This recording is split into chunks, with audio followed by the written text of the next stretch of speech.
Hello, and welcome to the Cleveland International Film Festival Film Slam Streams. My name is Eric Siler, Professor of Film, Media Arts, and Communication. We are very pleased that you are joining us for this conversation today. Today we have Raven Johnson, the director of Tween. Raven is an award-winning Liberian-American filmmaker. Her work deals with the theme of what it's like to be Black, to be faced in a white space. Originally from Minnesota, she graduated with her MFA for NYU's TIFF's graduate film program, and she is a research resident of the prestigious Cannes Cine Foundation residence in Paris. In 2017, Raven was named one of the A&T's emerging filmmakers for her short film Tween, which also won the Student Choice Award for the 41st Cleveland International Film Festival. We are so pleased to have with us Raven Johnson. Hello, Raven, and welcome. Hi, thanks for having me. Oh, great.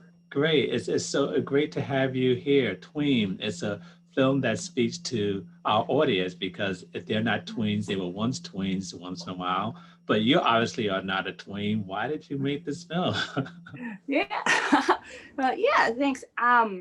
Yeah, I made this film. It was part of my pre-thesis at NYU. And I realized at that point, I'd already made about 5 or 6 short films that were really small and kind of not at all in the realm of where I wanted to be as a filmmaker. So this was like the first time I pushed myself to make something that was actually true to my heart. And based on my experience, this specific incident did not happen in my life, but incidents like this happen in my life, in my past. So I kind of really wanted to delve into that world of what it was like to be, you know, a Black teen, tween in a very white, because I'm from Minnesota, so very white suburb, and with friends who were different from me. And then having this moment that this thing that happened to, you know, this specific character, to all of us, where, you know, it probably won't be much later in life when you realize, when you're thinking about this moment that's always stuck with you, always stayed with you, and then realizing, oh, that's what that was. But maybe as a young person, you're still kind of struggling. Like, what was that? Where did that come from? Do I just brush it off? Am I overreacting?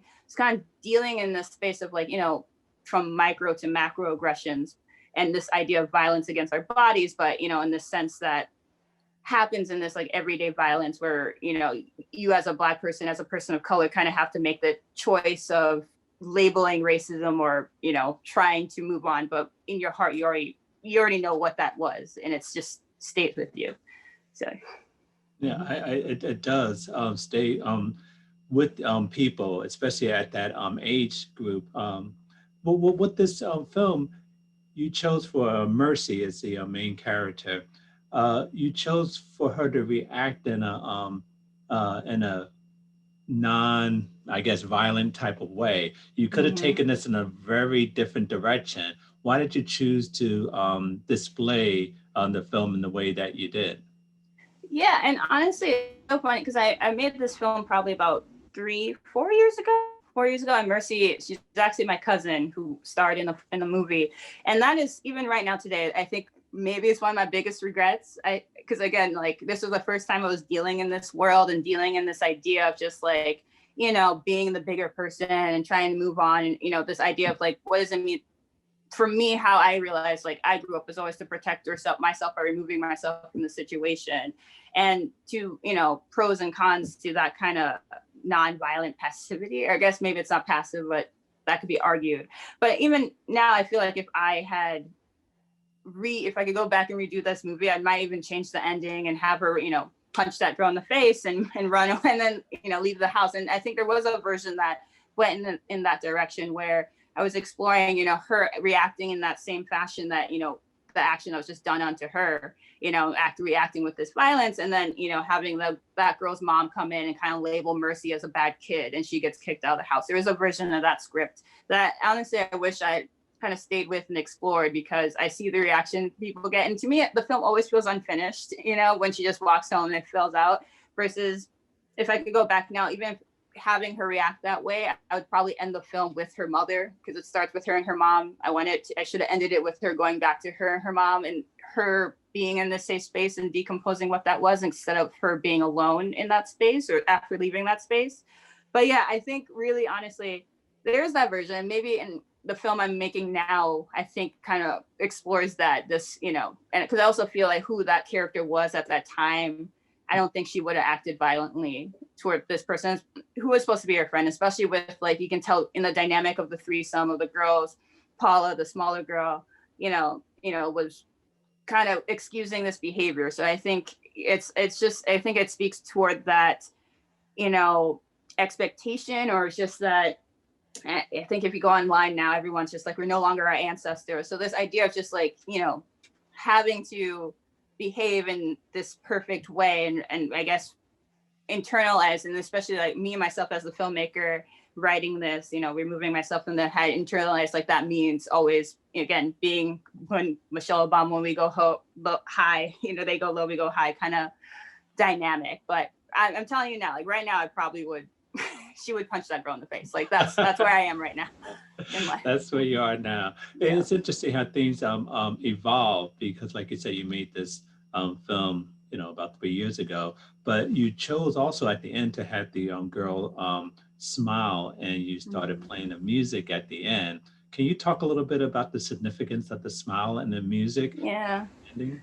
I guess for that, it was such a small way of saying, that in the span of that day, because the whole movie follows her through that day, that was a moment where she won, where she felt fully herself, felt full on joy. And I think, like, especially in our films and films that showcase Black people and Black faces, it's so rare these days to have pure joy being seen. I think there's a lot of, and again, everything has its place and everything needs to be talked about, but I think there's a lot of pressure to expose, like, talk about police violence and racism and all these things that keep getting this violence that's constantly done onto our body. So after leaving this, scene of violence, I wanted the audience to not think of her as a victim, to realize, like, in herself, she's not a victim, and it's one of those things where, like, the realities of filmmaking, where we're so rushed, and it's one of those things where the script, I think the ending, I always have trouble with my endings, where the ending wasn't done, it wasn't finished, it was just like,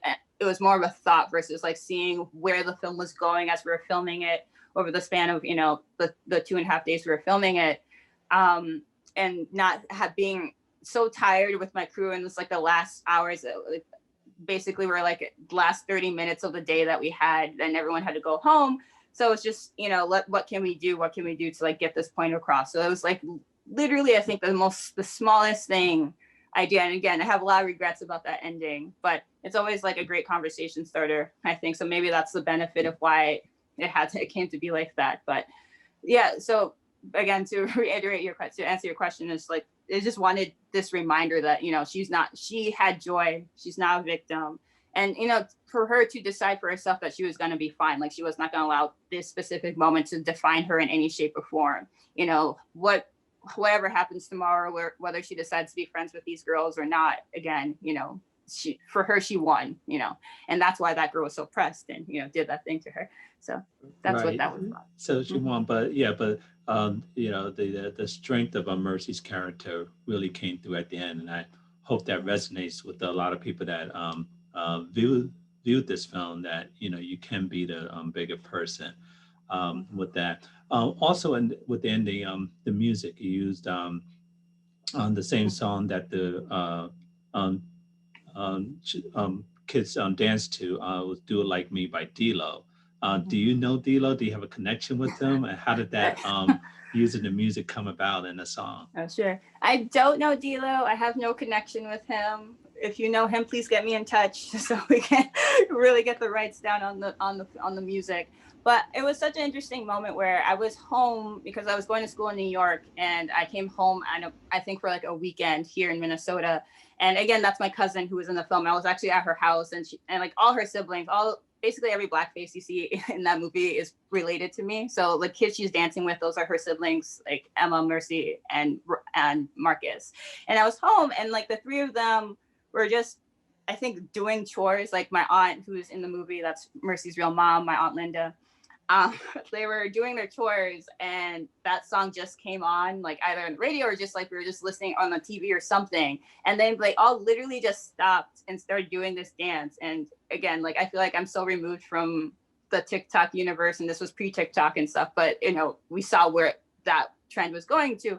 So they all just stopped doing and started doing this dance like all at the same time. And I was just like, what is this? What's going on? This is so interesting to me. This has to be in this movie. So it kind of came about in that way. And I always love, when art imitates itself, because, I wrote this scene on the playground, these kids doing their thing and like filming it. And, and you always get this insecure feeling when you write things sometimes. And I was just like, okay, do kids actually do this? Especially when you're writing about, a dynamic or a generation that's not yours. Is this a real thing? Do kids dance? And again, like I've seen these kids on the playground dancing all the time, but it was nice. So like we shot the scene, we made our movie.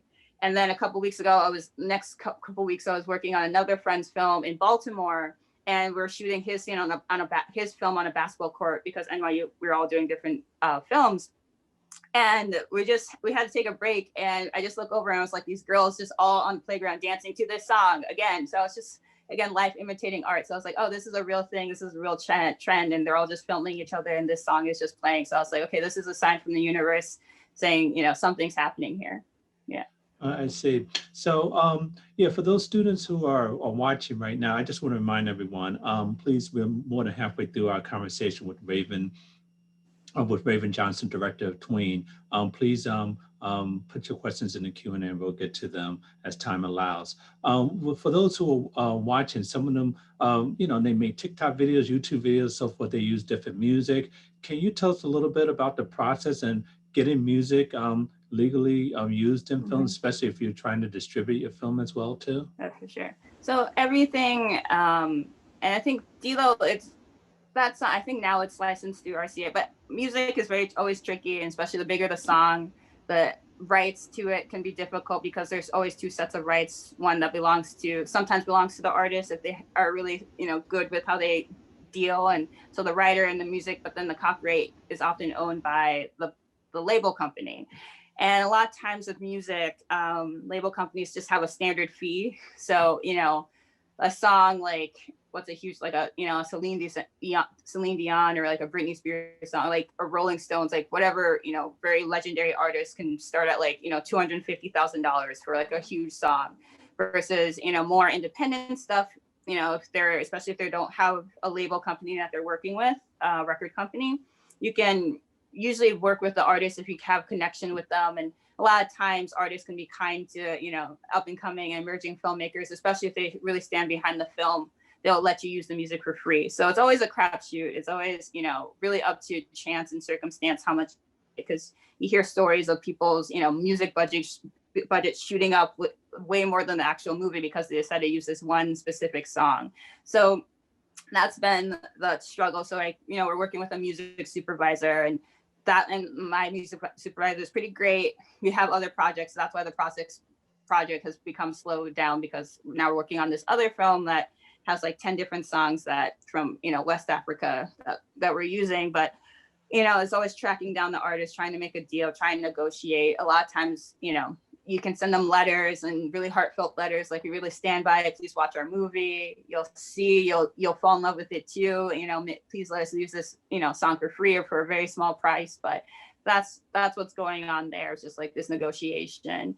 So I think everyone always tells you, especially if you're going to use songs in your movies, to like never use something you're going to fall in love with it, because often we call it temp music when you put something in just with the understanding that it's probably going to get changed. And a lot of people, compose their own music, so create new songs, write new music for their films, because it's easier. You're not fighting with a company that owns millions of songs and doesn't have the time to speak with you, a very small time filmmaker. Like if I was someone else, they probably would take more of a time, but so it can be difficult. So I always say, especially, and it gets more difficult. So that's why the movie can't exist online right now, because, you put it out there, probably get taken down and stuff. And you don't want to, I think it's bad karma to like infringe on someone else's right. Like I'm not going to hit at someone's bag to like, to amplify my own voice. So I think that's always important conversation, negotiation you have to make with yourself if you want to put music and use music. So always be careful, if you fall in love with a song, let the song be worth it. So yeah. Absolutely. And also the way you shot the film is in case things didn't work out with do it like me, you can always re-edit in another song Exactly. because Exactly. as well, and Hmm. it'll still work. We have one question that came in. The question is, why did you call the film Tween? And I'll Hmm. add to that. I guess it could have been called a number of things, hair, or Yeah. you know, uh, Yeah. quiet revenge or something like that. Why Tween? For sure. I think I really wanted to speak to that age, that age group where, you're absorbing so many things. You're at this verge where it's like, are you a kid? They're sitting here playing with, those fortune teller things and on trampolines, but then they also want to go out and hang with the older kids, and, so it's like that's just that age range of just like, who am I? Like, I'm allowed to, go and play. Am I still allowed to play with Barbie dolls? Or are we like, or ride bikes around my neighborhood? Or are we hanging out, at the pool trying to like meet boys, But so it's like kind of that, just that negotiation, just like, who are these girls in this very specific age range where I'm just like, everything feels to be happening at the exact same time. And there's not this, and again, and like speaking of whomever you're talking to, is just, it could be so completely different of where they are maturity wise or development wise. It's just because, especially like even looking at these girls, the three of them in dynamics, like you have, the smaller one, Paula, who I love. Like I met her the day that she arrived on set, and we were not expecting her to be that tiny. Like I was shocked. Like because we shot in Minnesota and she lived in Chicago. So everything was on like via Skype and, video audition. So when she showed up, we are like, oh, we have a 10-year-old here. That's like what? But then realizing, oh, this absolutely works with this dynamic of just people grow at their own times, people mature at their own time. So, being with this group, this pack, it's kind of like, do you come along or do you stay your own pace? Yeah. Right. But that worked well. Paula and Mercy had really good chemistry in Yeah. that film. I was lucky. Did. Here's a really interesting question that's come in. Um, given the fact that you're in Minnesota, based on the recent racial unrest in Minnesota, has this film been shown and what has the reaction been? Mm-hmm. So yeah, this film actually hasn't played in Minnesota yet, which is surprising, and I haven't really been pushed for it. And I made this film such a long time ago, and right now I'm working on my first feature that is actually in the same world. That it's like that character of Mercy, at the age of 17 now. My cousin's 17 now, so the film I'm working on, talks about this very close Liberian American family living in the same suburb, the same neighborhood in the summer of George Floyd and Breonna Taylor and all the political unrest. So, this idea, because where I live now, I'm 20 minutes outside of Minneapolis in the suburbs. So if you look around my suburban neighborhood, and I spoke a lot about this summer, it's just, you would not suspect anything was going on where, again, 15 minutes down the interstate, Minneapolis was on fire for the most part. So, and like, and protests are still going on every single day. So unless you're like super involved, super there, know where to be, it's kind of like this weird way of like life is kind of going on, except, and in the beginning of summer where everything was so much about it. And even that the movie speaks to that, this like slow quieting down of our talk about this until something else happens. Something recently just happened in, Philly. So, and then, but, it was very interesting where in Minneapolis, we're all in the streets, we're protesting, we're walking, we're marching. And then, you see in the suburbs, like the 5 o'clock news, all you see is like, oh, everyone's on fire. Oh, riots in the streets, oh, Target. And so it's like this very, very big divide. And that's what my feature, it's talking about, this like very like, sensationalization of it, but focusing on this very specific part, kind of making the suburbs feel like, oh, everything's coming here in this very unsafe place, when all I see is safety here, and that the discomfort of that, this idea that everyone's so comfortable in their homes and not having this conversation, except that you walk down the street on the sidewalk and you can see the news story playing on everyone's TV screen, but like no one talks about it here.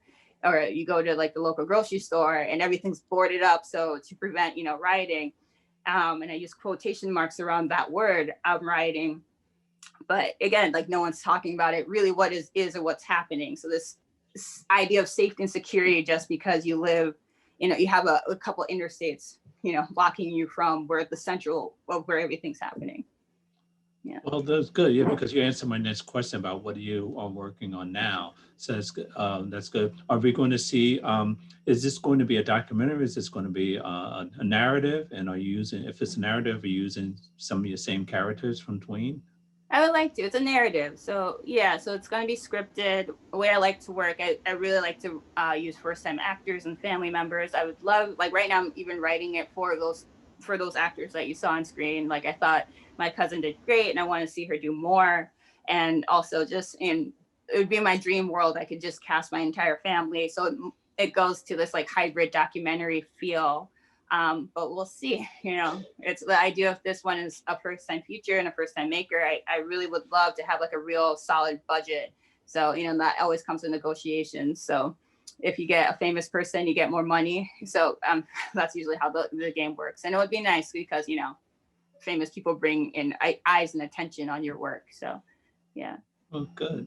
Well, great. Well, I wish you all the best and really appreciate you taking time out to join us today. Thanks for We having wish me. you all the best. Thank you so much. Mhm. And for everyone else, I'd like to thank you for joining us for this very important conversation of Film Slam Streams. If you're interested in learning more about the Cleveland International Film Festival, please visit us on social media or our website, clevelandfilm.org. I'm Eric Siler. Thank you for joining us. Thank you.